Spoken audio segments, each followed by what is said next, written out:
Astrophysics, and this is one of the first books that I read about the topic because it seemed like a good intro. I got it at an airport bookstore kind of thing. Literally, like, every airport has just awesome books, probably because they can only carry such a select few, but I found some of my favorite books at airports.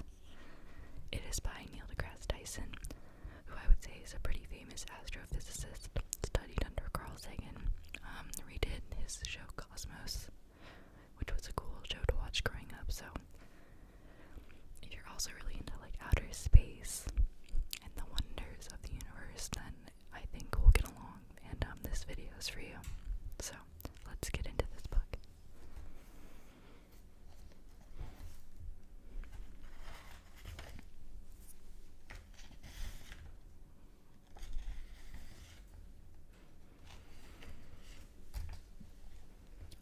For all those who are too busy to read fat books, yet nonetheless seek a conduit to the cosmos. Yeah, that's me, that's for sure. I want to know everything.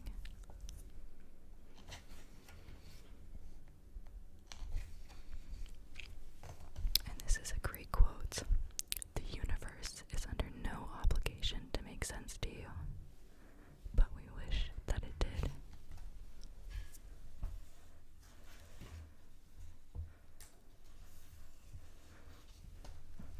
Chapter 1, The Greatest Story Ever Told.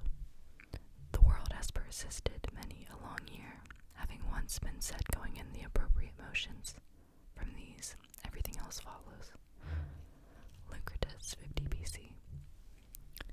In the beginning, nearly 14 billion years ago, all the space and all the matter and all the energy of the known universe was contained in a volume less than 1/trillionth the size of the period that ends this sentence.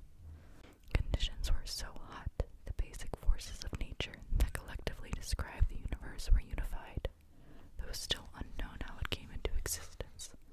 This sub-pinpoint size cosmos could only expand rapidly in what today we call the Big Bang. Einstein's general theory of relativity, put forth in 1916, gave us our modern understanding of gravity, in which the presence of matter and energy curves the fabric of space and time surrounding it. In the 1920s, quantum mechanics would be discovered, providing our modern account of all that is small: molecules, atoms, and subatomic particles.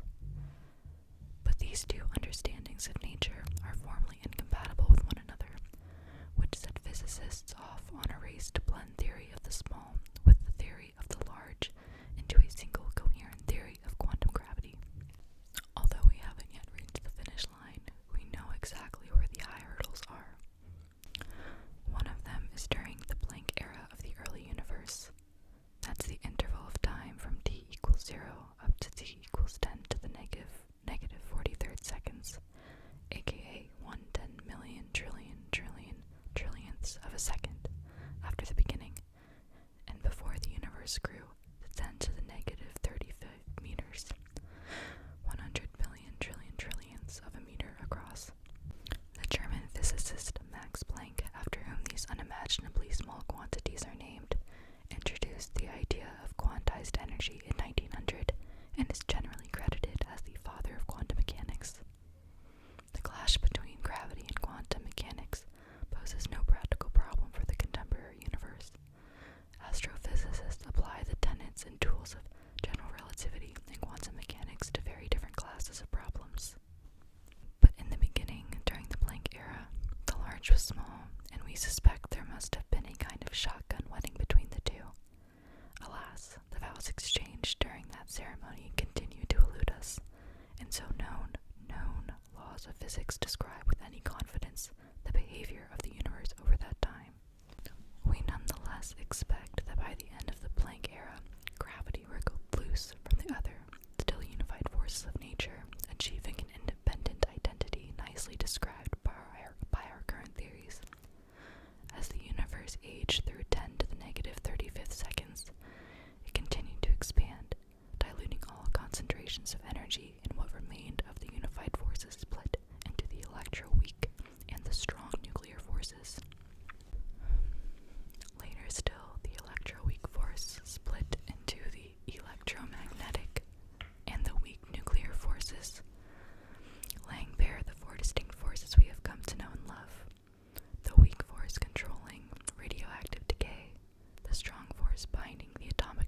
nucleus, the electromagnetic force binding molecules, and gravity binding bulk matter. A trillionth of a second has passed since the beginning. All the while, the interplay of matter in the form of subatomic particles and energy in the form of photons, massless vessels of light energy that are as much waves as they are particles, was incessant. The universe was hot enough for these photons to spontaneously convert their energy into matter-antimatter particle pairs, which immediately thereafter annihilate, returning their energy back to photons. Yes, antimatter is real, as we discovered it, not science fiction writers.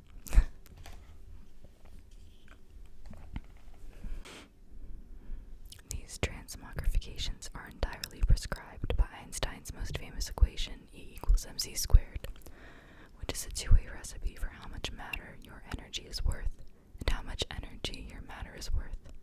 The c squared is the speed of light squared, a huge number which, when multiplied by the mass, reminds us how much energy you actually get in this exercise.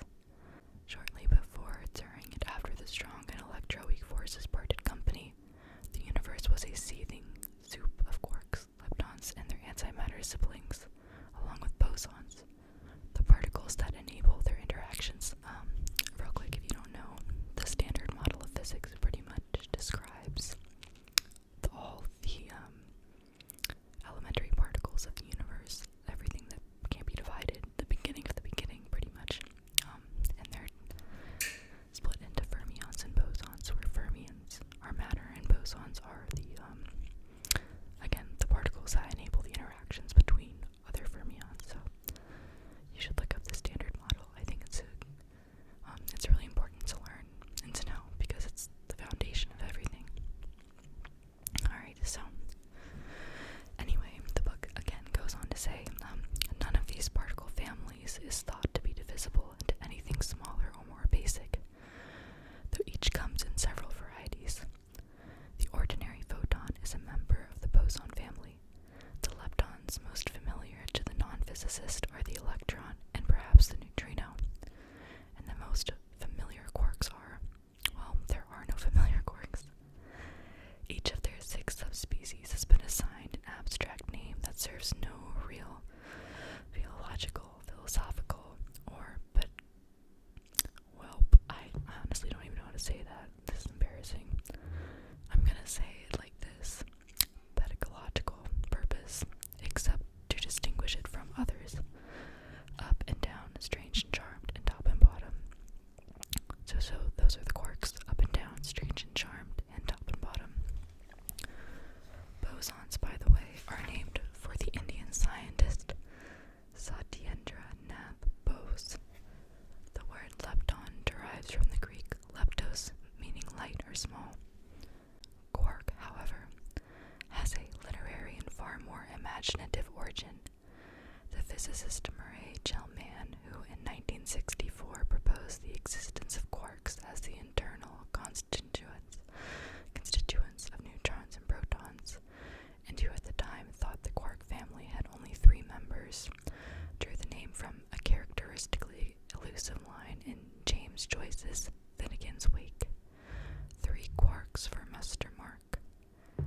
One thing quarks do have going for them: all their names are simple, something chemists, biologists, and especially geologists seem incapable of achieving when naming their own stuff. Quarks are quirky beasts. Unlike protons, each with an electric charge of +1 and electrons with a charge of -1, quarks have fractional charges that come in thirds, and you'll never catch a quark all by itself. It will always be clutching other quarks nearby. In fact, the force that keeps 2 or more of them together actually grows stronger the more you separate them, as if they were attached by some sort of subnuclear rubber band. Separate the quarks enough, the rubber band snaps, and the stored energy summons E equals mc squared to create a new quark at each end, leaving you back to where you started. During the quark-lepton era, the universe was dense enough for the average separation between unattached quarks to rival the separation between attached quarks. Under those conditions, allegiance between adjacent quarks could not be unambiguous. themselves in spite of being collectively bound to one another. The discovery of this state of matter, a kind of quark cauldron, was reported for the first time in 2002 by a team of physicists at the Brookhaven National Laboratories, Long Island, New York. Strong theoretical evidence suggests that an episode in the very early universe, perhaps during one of the four splits, endowed the universe with a remarkable asymmetry, in which particles of matter barely outnumbered particles of antimatter by about 1,000,000,001 to 1,000,000,000. That small difference in population would hardly get noticed by anybody amid the continuous creation, annihilation, and recreation of quarks and antiquarks, electrons and anti-electrons, aka positrons, and neutrinos and antineutrinos. The odd man out had oodles of opportunities to find somebody to annihilate with, and so did everybody else. But not for much longer. As the cosmos continued to expand and cool, growing larger than the size of our solar system, the temperature dropped rapidly below 1,000,000,000,000 degrees Kelvin. A millionth of a second has passed since the beginning. So in a 1/1,000,000th of a second, the cosmos expanded to larger than the size of our solar system, from 1/1,000,000,000th the size of a period. Crazy, crazy stuff. And all of the strong and weak forces, gravity, everything was created. That's just wild. Alright. So now here we are, below 1,000,000,000,000 degrees Kelvin. This tepid universe was no longer hot enough or dense enough to cook quarks, and so they all grabbed dance partners, creating a permanent new family of heavy particles called hadrons, from the Greek hadros, meaning thick. That quark to hadron transition soon resulted in the emergence of protons and neutrons, as well as other, less familiar heavy particles, all composed of various combinations of quark species. In Switzerland, back on Earth, the European Bit-Particle Physics Collaboration uses a large accelerator to collide beams of hadrons in an attempt to recreate these very conditions. This largest machine in the world is sensibly called the Large Hadron Collider. Very sensible indeed. The slight matter-antimatter asymmetry afflicting the quark lepton soup now passed to the hadrons, but with extraordinary consequences. As the universe continued to cool, the amount of energy available for the spontaneous creation of basic particles dropped. During the hadron era, ambient photons could no longer invoke E equals mc squared to manufacture quark-antiquark pairs. Not only that, the photons that emerged from all the remaining annihilations lost energy to the ever-expanding universe, dropping below the threshold required to create hadron-antihadron pairs. For every 1,000,000,000 annihilations, leaving 1,000,000,000 photons in their wake, a single hadron survived. Those loners would get to have all the fun, serving as the ultimate source of matter to create galaxies, stars, planets, and petunias. Okay. Without the 1,000,000,001 to billion imbalance between matter and antimatter, all mass in the universe would have self-annihilated, leaving a cosmos made of photons and nothing else. The ultimate let-there-be-light scenario. By now, 1 second of time has passed.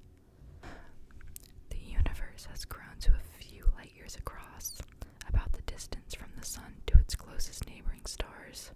At 1,000,000,000 degrees, it's still plenty hot and still able to cook electrons, which, along with their positron counterparts, continue to pop in and out of existence. But in the ever-expanding, ever-cooling universe, their days, seconds really, are numbered.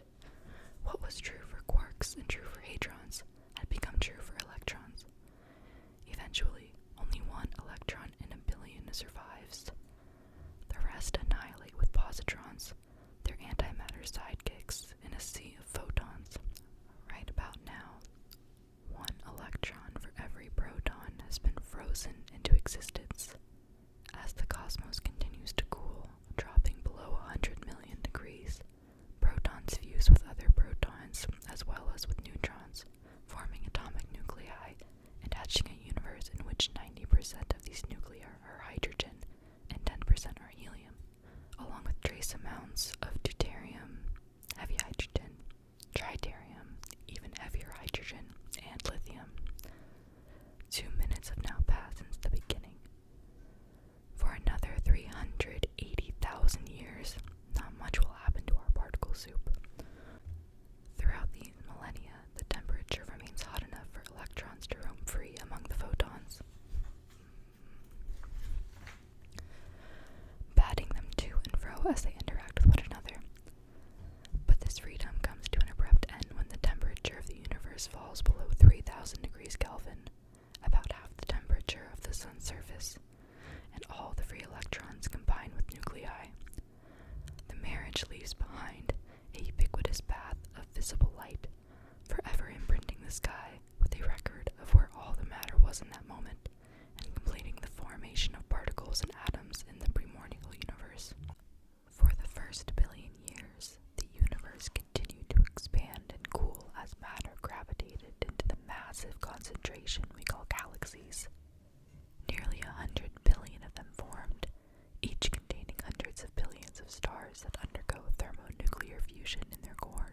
Those stars, with more than about 10 times the mass of the sun, achieve sufficient pressure and temperature in their cores to manufacture dozens of elements heavier than hydrogen, including those that compose planets and whatever life may thrive upon them. These elements would be stunningly useless were they to remain where they formed, but high-mass stars fortuitously explode, scattering their chemically enriched guts throughout the galaxy.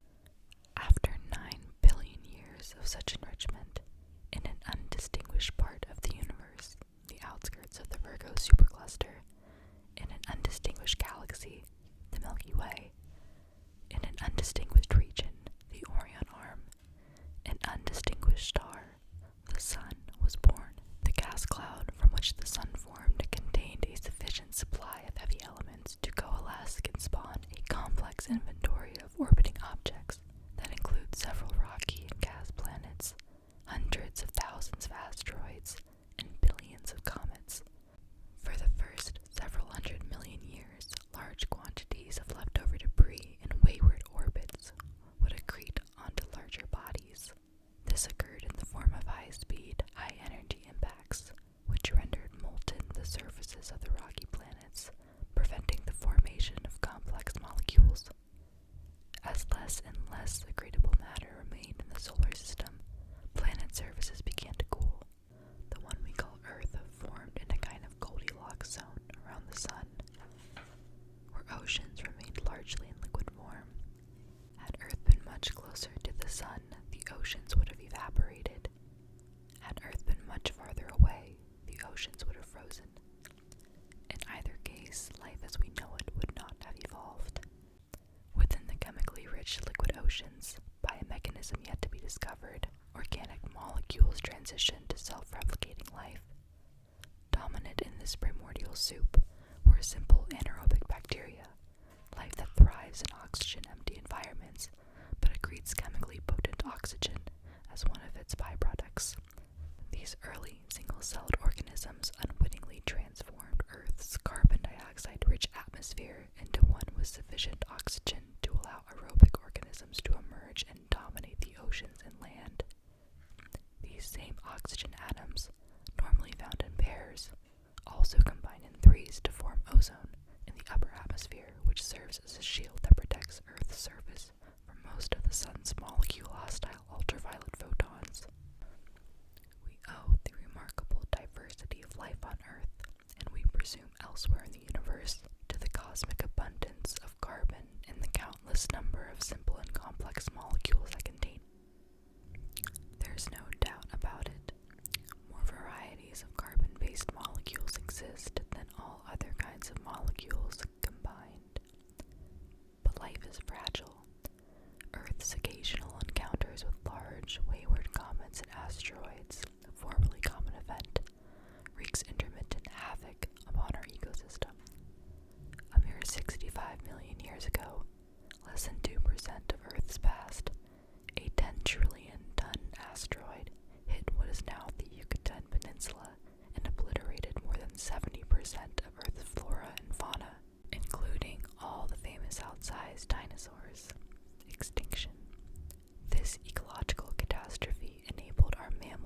clusters to fill freshly vacant niches, rather than continue to serve as hors d'oeuvres for T-Rex. One big brain branch of these mammals, that which we call primates, evolved a genus and species, Homo sapiens, with sufficient intelligence to invent methods and tools of science, and to deduce the origin and evolution of the universe.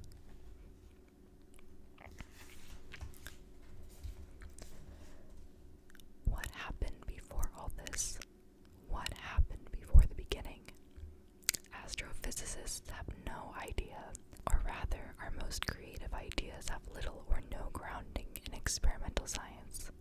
In response, some religious people assert, with a tinge of righteousness, that something must have started it all. A force greater than all others, a source from which everything issues, a prime mover. In the mind of such a person, that something is, of course, God. But what if the universe was always there, in a state or condition we have yet to identify? A multiverse, for instance, that continually births universes. Or what if the universe just popped into existence from nothing? Or what if everything we know and love were just a computer simulation rendered for entertainment by superintelligent alien species? These philosophically fun ideas usually satisfy nobody. Nonetheless, they remind us that ignorance is the natural state of mind for a research scientist. People who believe they are ignorant of nothing have neither looked for nor stumbled upon the boundary between what is known and unknown in the universe. What we do know, and what we can assert without further hesitation, is that the universe had a beginning. The universe continues to evolve.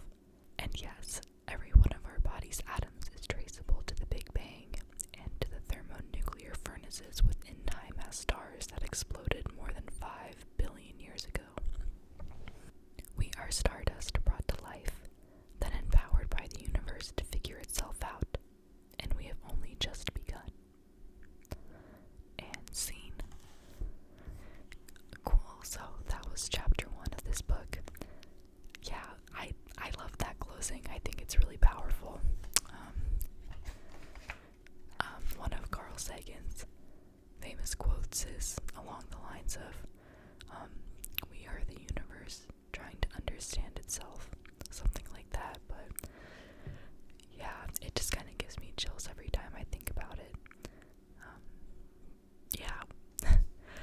Anyway, I really hope that you enjoyed chapter 1 again, and if you listen to the whole thing, I really hope that you learned something.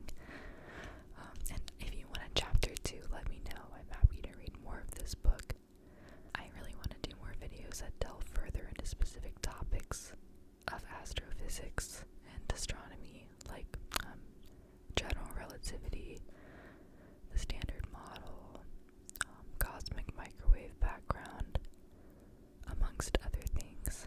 So I guess you can look forward to that, but I love learning. I think we're so lucky that we have so much information available to us, and I'm so frustrated that in my lifetime I likely won't know why the universe is here.